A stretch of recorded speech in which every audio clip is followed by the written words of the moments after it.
En el libro de Ruth.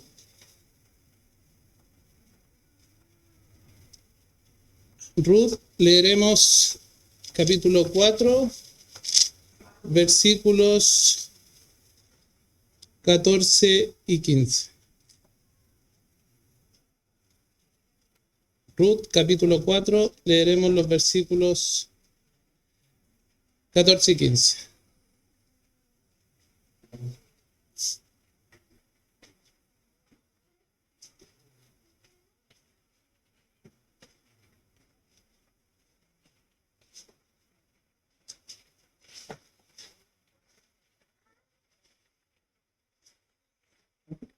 Amén. Leemos juntos capítulo 14. Y las mujeres decían a Noemí: loado sea Jehová, que hizo que no te faltase hoy pariente, cuyo nombre será celebrado en Israel, el cual será restaurador de tu alma y sustentará tu vejez, pues tu nuera que te ama lo ha dado a luz, y ella es de más valor para ti que 7 hijos. Pueden tomar asiento.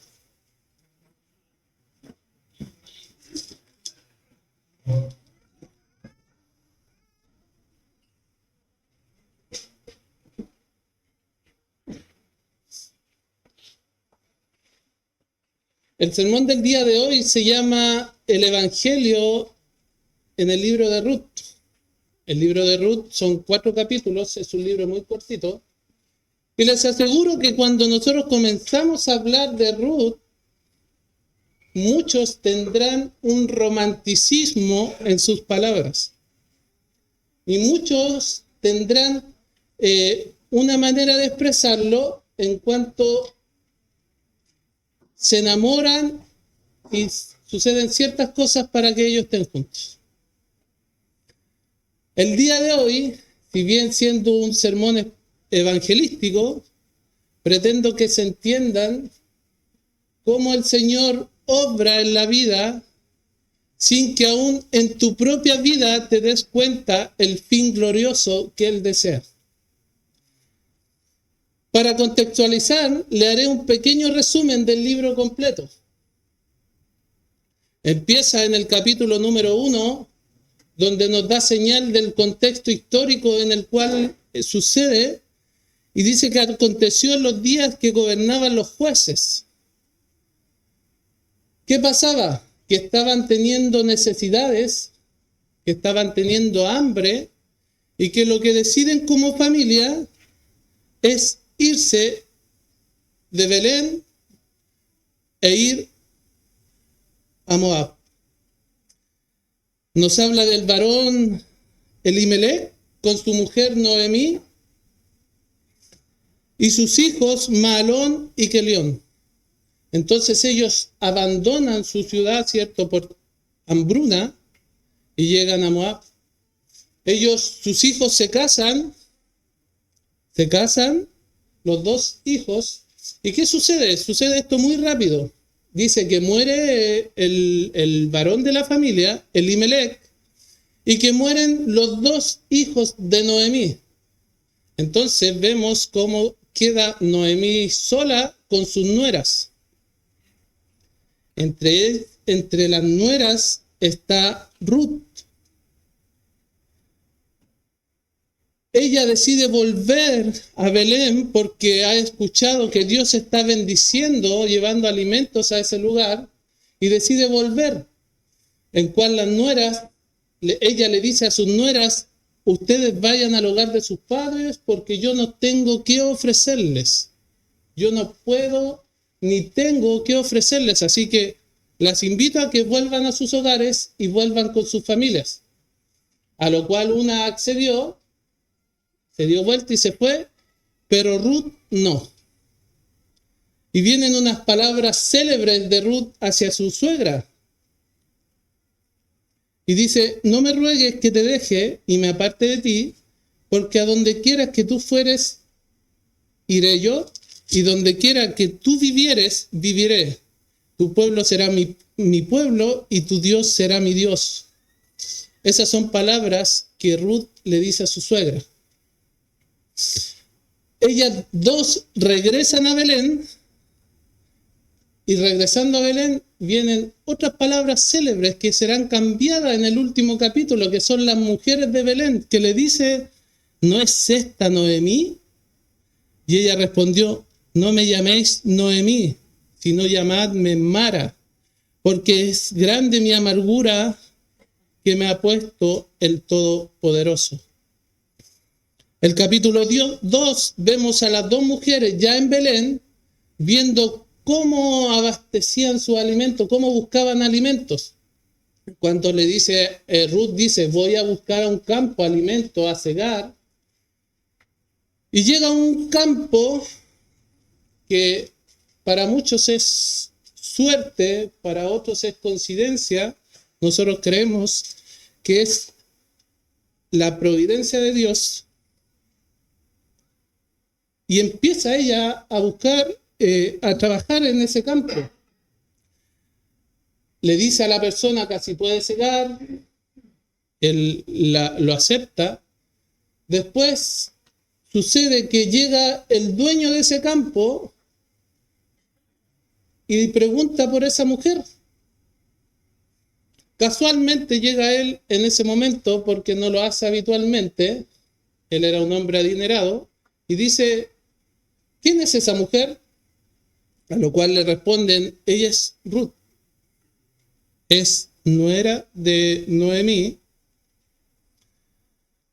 Y él dice, deja que ella trabaje en esta tierra, que saque los alimentos, y es lo que hace ella. Ella lo hace y va recogiendo todo lo que va quedando y después se lo lleva a su suegra para que ella también se alimente, para que tengan provisión.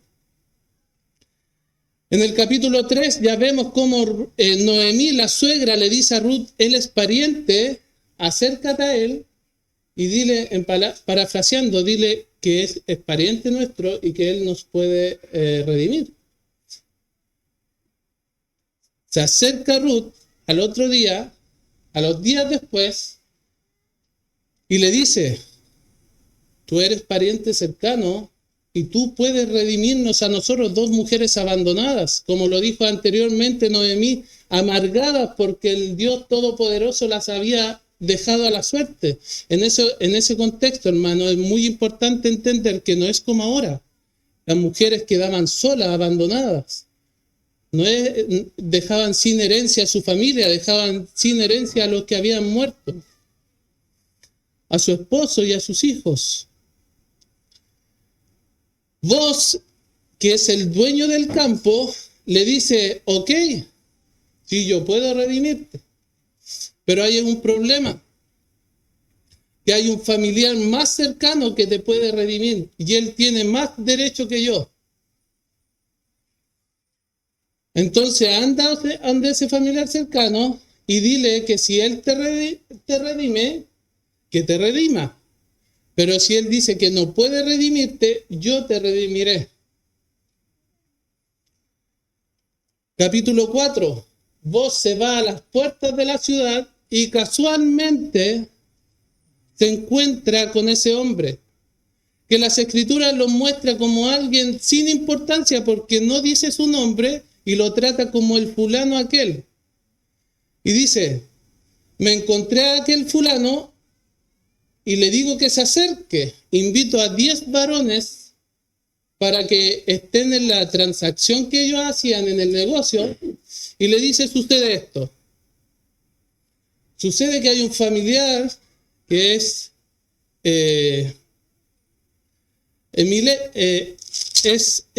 Elimelech, que falleció, está su esposa y hay que redimirla. Y él dice, ok, yo la redimo. Yo voy al rescate de ella. Y vos le dice, pero espérate, ella no viene sola. Viene con su nuera Ruth. Y ahí el hombre empieza a pensar de una manera como negociante y ve que como negocio no es bueno. Porque no solamente tenía que redimir a Noemí, sino que también venía de la mano con Ruth. Y ahí había un problema de herencia, si ellos tenían descendencia y muchos problemas que se lo iban a ocasionar a él, viéndolo como negocio, no viéndolo como la providencia de Dios actuando. Y el hombre dice, mejor que no. Mejor que no. A lo que vos dices, ok, yo la redimiré. En esos tiempos la transacción no era en un notario, sino que ellos se sacaban la sandalia y la entregaban como muestra de sello de una transacción. Y es en ese momento en que vos redime a Ruth y a Noemí.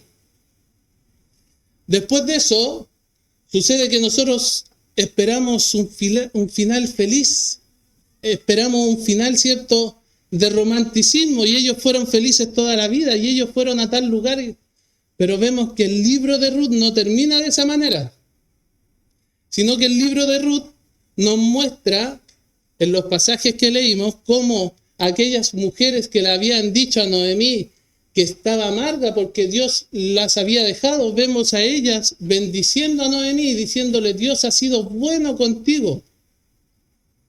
Loado Dios, loado sea Jehová, que ha traído un hijo que es más valioso que 7 hijos. Perdón, un nieto que es más valioso que 7 hijos.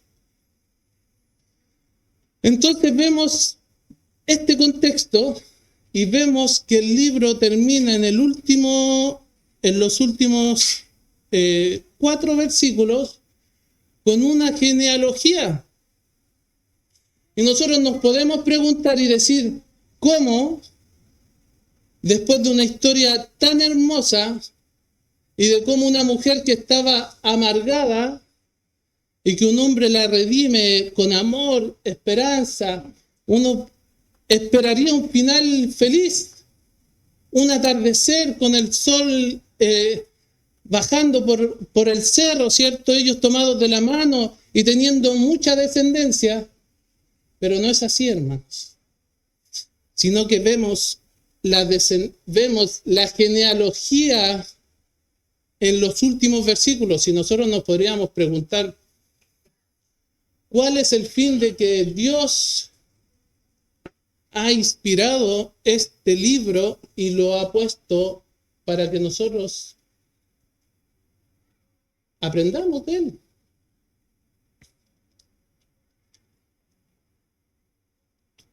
Hay muchas cosas que nosotros podemos buscar en este libro y que nos apuntan directamente al Evangelio, nos apuntan directamente a lo que Cristo ha hecho por su iglesia redimiéndola. Nos apunta cómo Cristo, como esposo, ha redimido a su esposa. Y nos apunta también a cómo la providencia de Dios actúa en la vida de los creyentes, en sus hijos. Comenzamos. La redención. El contexto es que es la miseria de Noemí. Noemí no buscó a Dios, ella se quejó de él. En el capítulo 1 dice, yo fui llena, pero Jehová me ha vuelto con las manos vacías. ¿Por qué me llamáis Noemí, ya que Jehová ha dado testimonio contra mí y el Todopoderoso me ha afligido? Ruth era una moabita, una nación bajo el juicio. No había nada en ella que obligara a Dios a actuar. Entonces, Noemí había perdido toda su descendencia y aparte venía de la mano con una moabita. Pero vemos también la acción divina. El texto dice que fue Jehová quien hizo que no faltase pariente que la pudiera redimir. Antes de que vos diera un paso en el tribunal de la puerta de la ciudad, Dios ya había movido todas las circunstancias, el hombre y hasta los corazones de ellos para que terminaran como terminó el libro. La redención, hermanos, no es la respuesta de Dios al esfuerzo humano, más bien es la respuesta de Dios a la miseria humana. Porque si nosotros no fuéramos míseros en nuestra naturaleza, no necesitaríamos a Dios. Y si Noemí y Ruth no hubieran estado sumergidas en la miseria, tampoco hubieran tenido la necesidad de tener un pariente que lo redimiera y que la salvara de la miseria. Para resaltar la iniciativa de Dios debemos exponer la bancarrota de las personas. Noemí estaba vacía. Noemí podemos ver cómo representa la humanidad bajo la maldición de la ley. No tenía descendencia, no tenía tierra, no tenía futuro. Sus familiares directos varones habían muerto. Noemí estaba vacía y de la misma manera nosotros nos vemos ahora. Vemos al hombre vacío, vemos al hombre sin Cristo que está vacío, lo vemos sin esperanza, lo vemos mirando y saciando su vida con gozos momentáneos, pero los vemos vacíos cuando miramos su alma. Ruth era extranjera y ella representaba nuestra condición al ser ajenos al pacto de la promesa. En Efesios 2 dice que en aquel tiempo estabais sin Cristo, alejados de la ciudadanía de Israel y ajenos a los pactos de la promesa, sin esperanza y sin Dios en el mundo. Si la redención hubiera dependido de ella, la historia habría terminado en una tumba olvidada en Moab. Debemos entender que tú no buscas a Dios, Él te busca a ti. Tu redención no comienza cuando tú aceptas a Cristo. Comienza en la eternidad, cuando el Padre te elige, y en la historia continúa cuando el Espíritu te atrae. Pero también vemos al pariente como un regalo, no como un logro, sino como un regalo. El versículo dice que Dios hizo que no te faltase pariente. Vos no fue una opción que Noemí compró, sino que fue una provisión que Dios envió. Y vemos a Cristo como nuestro Goel. Vemos a Cristo como el pariente cercano. De la misma manera, Dios no espera a que el mundo mejorara para enviar a Jesús, sino que en Romanos 8 nos dice que aún siendo pecadores, Cristo murió por nosotros. La iniciativa divina es un consuelo para los creyentes. Si Dios toma la iniciativa de rescate cuando era su enemigo, Él tomará esa misma iniciativa para preservarte hasta el fin. El término Goel o Redentor en el hebreo no es solo ser un pariente, sino que es aquel que rescata. Para que alguien pudiera redimir en Israel, no bastaba con tener buenas intenciones. Debía cumplir ciertas condiciones que apuntaban directamente a la naturaleza de Cristo. En Ruth, Booz podría redimir porque compartía la misma sangre que la familia de Elimelech. Un extraño no tenía derecho legal a la herencia y un extraño no podía redimir a Noemí y a Ruth. En Cristo, para redimir al hombre, el Hijo de Dios debía hacerse hombre. Y esta es la doctrina de la encarnación. Por cuanto los hijos participaron de carne y sangre, Él también participó de lo mismo. Hebreos 2. Cristo no aparentó ser humano. Asumió nuestra naturaleza para representarnos legalmente ante el tribunal de Dios. Si no fuera Él nuestro pariente, nuestro representante, su sacrificio no sería nuestro.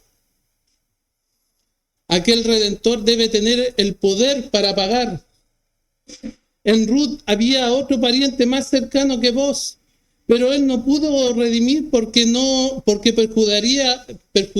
perjudicaría a su propia heredad. Tenía el parentesco, pero no la solvencia o la voluntad de sacrificio. Vos, en cambio, era un hombre rico y poderoso, capaz de absorber la deuda y de redimir a estas dos mujeres. En Cristo ningún hombre pecador puede redimir a otro porque todos estamos en la bancarrota espiritual. Solo Cristo, el hombre sin pecado y Dios infinito, posee el activo de justicia necesario para pagar una deuda infinita contra un Dios infinito. Nuestra redención, hermanos, no fue barata. No se pagó con plata, sino con la sangre preciosa de un Redentor que tenía el poder de dar vida y el poder de volver a tomar. También debía haber una voluntad de querer redimir por amor. En Ruth la redención no era obligatoria, era un acto de gracia voluntaria. Vos no redime a Ruth por obligación legal, sino porque su corazón se inclinó hacia esta extranjera desamparada. En Cristo, aquí vemos la elección incondicional. Cristo no fue obligado por el Padre, ni nosotros le ofrecimos nada para convencerlo. Él puso su mirada en nosotros soberanamente. En la cruz vemos la obediencia voluntaria de Cristo. Él aceptó voluntariamente el derecho de rescate para hacernos su esposa, para que su iglesia fuera rescatada, para que su iglesia saliera de la miseria, para que fuera su iglesia, tal como vos tomó a Ruth. Pero también tenía el fruto de la redención, restauración y sustento. Versículo 15 dice, el cual será restaurador de tu alma y sustentador de tu vejez. Este versículo describe el resultado final de la obra del Redentor. No es una salvación a media, es una restauración total que garantiza seguridad presente y futura. Pero vemos a Cristo como el restaurador del alma. La palabra hebrea para restaurar sugiere que es hacer volver algo a su estado original o dar vida nueva. Noemí entró a Belén diciendo, Jehová ha dado testimonio en contra de mí. Ella estaba muerta en vida. Ella lo dice, yo estoy amargada. Pero el fruto de la redención es la regeneración. El Redentor no solo cambia nuestras circunstancias externas, el hambre, la pobreza, sino que cambia el alma. Cristo, nuestro voz, nos da un nuevo corazón. El Evangelio no es una mejora moral, es una resurrección espiritual. Si Cristo nos ha redimido, Él ha restaurado tu propósito y tu identidad ante Dios. Pero también hay un sustento para la vejez. Las mujeres le decían a Noemí que este niño, que Obed era el niño que nació, será quien le cuide en su vulnerabilidad. La redención garantiza provisión hasta el último aliento. Hermanos, aquí vemos la preservación, la perseverancia de los santos. El mismo Dios que inició la buena obra en el capítulo número 1 es el mismo Dios que la sustenta en el capítulo número 4 de Noemí. Nuestra seguridad no depende de nuestras capacidades, no depende de nuestras virtudes, no depende de nuestro estatus social, no depende de lo que alcanzamos con nuestras capacidades, no depende nada de nosotros en que podamos sostenernos o sostener la mano de Dios, sino de la capacidad de nuestro Redentor de sostenernos a nosotros. Él nos sustenta en nuestra vejez espiritual cuando nuestras fuerzas fallan y nuestras dudas crecen. Él es quien nos sostiene.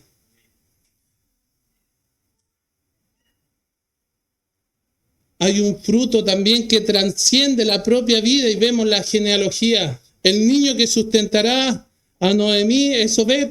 El texto nos lleva de inmediato a la genealogía de David y por extensión a Jesucristo. La redención de una mujer, de una sola mujer extranjera y una viuda amargada, era vital para la llegada del Mesías. Nada en el plan de Dios es pequeño ni pasa desapercibido. La providencia de Dios en el libro de Ruth actúa de tal manera que aún en la propia vida de Ruth, de Noemí, de Boaz, de Obed, pudieron entender cuán glorioso fue el actuar de Dios para preservar su genealogía y apuntar a Cristo.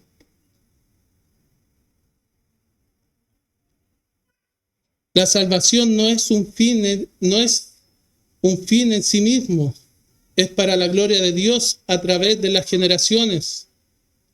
Cuando el Redentor te restaura, te hace parte de una historia eterna. Hermanos, el libro de Ruth termina anunciando a un niño porque Dios es un Dios de vida.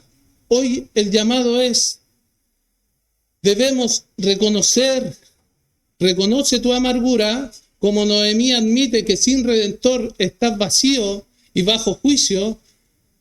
Debes reconocer esos pecados y confiar en la persona que te redime. En este caso, debes confiar en Cristo.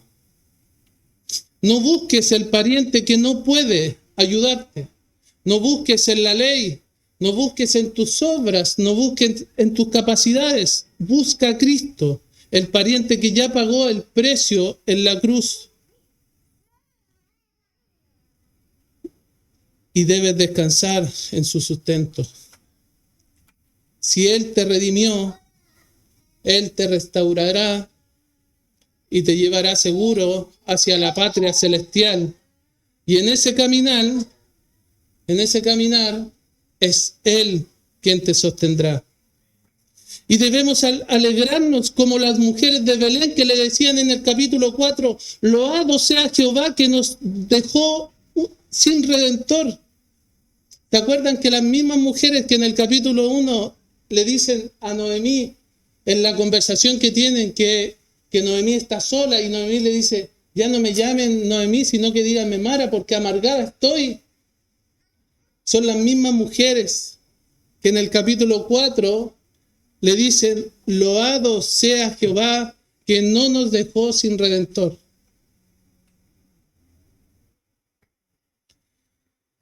Al finalizar este libro, como les dije anteriormente, en los últimos 4 versículos vemos una genealogía y dice, estas son las generaciones de Fares.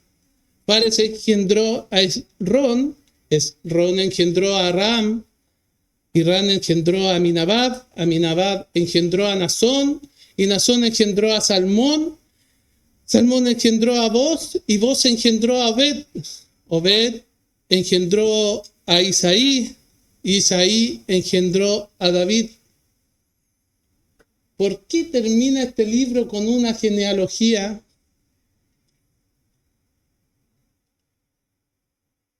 Y encontramos muchas respuestas. Mateo 1:1, Juan 7:42, Apocalipsis 22:16, Lucas 18:38, Samuel 7:12, Romanos 1:3, acerca de su Hijo, nuestro Señor Jesucristo, que era linaje de David según la carne. O sea, vemos que según la carne es la descendencia física de Jesucristo.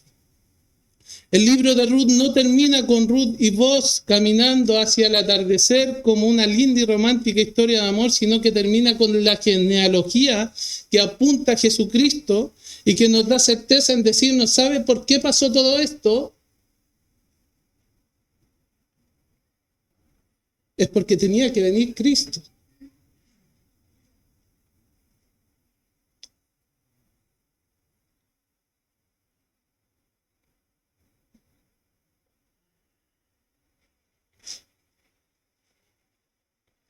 En el libro de Ruth podemos ver cómo actúa la providencia de Dios para llevar a cabo sus decretos. Para que hoy miles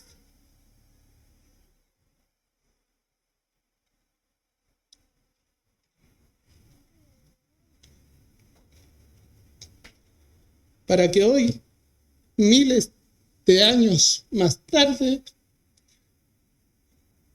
podamos mirarlo con gracia, podamos mirarlo con los ojos de gracia y podamos decir nosotros, loado Señor.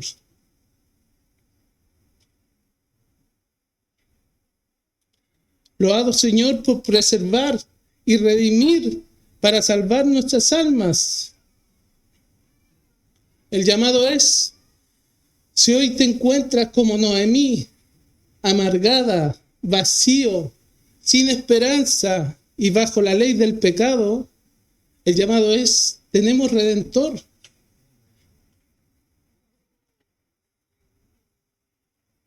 Hay un pariente que nos puede redimir. Y es Jesús que ya pagó el precio. No busques redimirte por tus obras o por la ley, sino que el llamado es refúgiate en Él.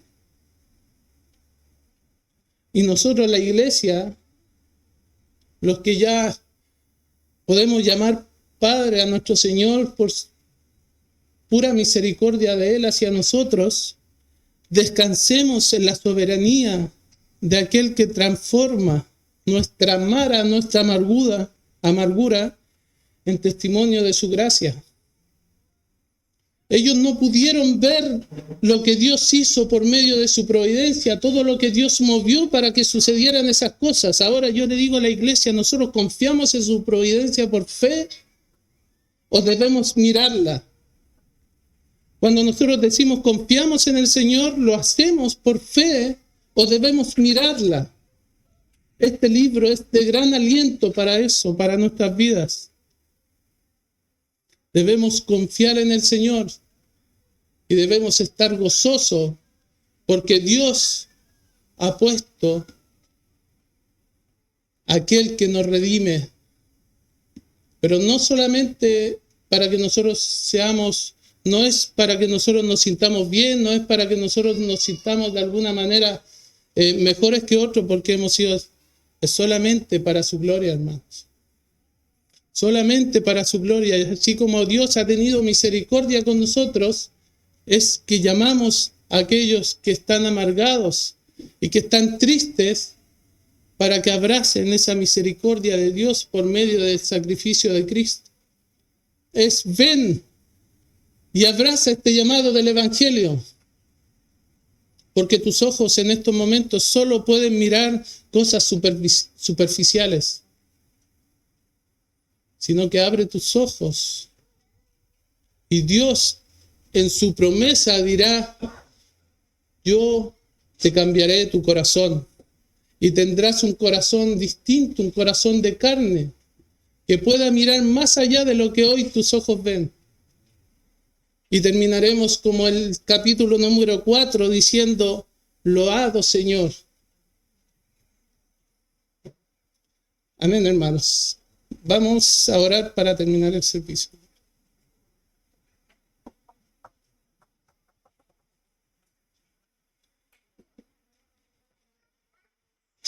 Señor amado, damos gracias por el mensaje del día de hoy. Gracias, Señor, porque usted nos ha dejado este libro, no solamente para completar la Biblia, como algunos creen, no solamente porque es una linda historia de amor, sino, Señor, podemos sacar muchas enseñanzas, Señor, y ver cómo en los últimos versículos usted movió todo, Señor, para que viniera Cristo a este mundo, Señor, y pudiéramos tener Salvador para nuestras almas. Te damos gracias en el nombre de Jesús. Amén.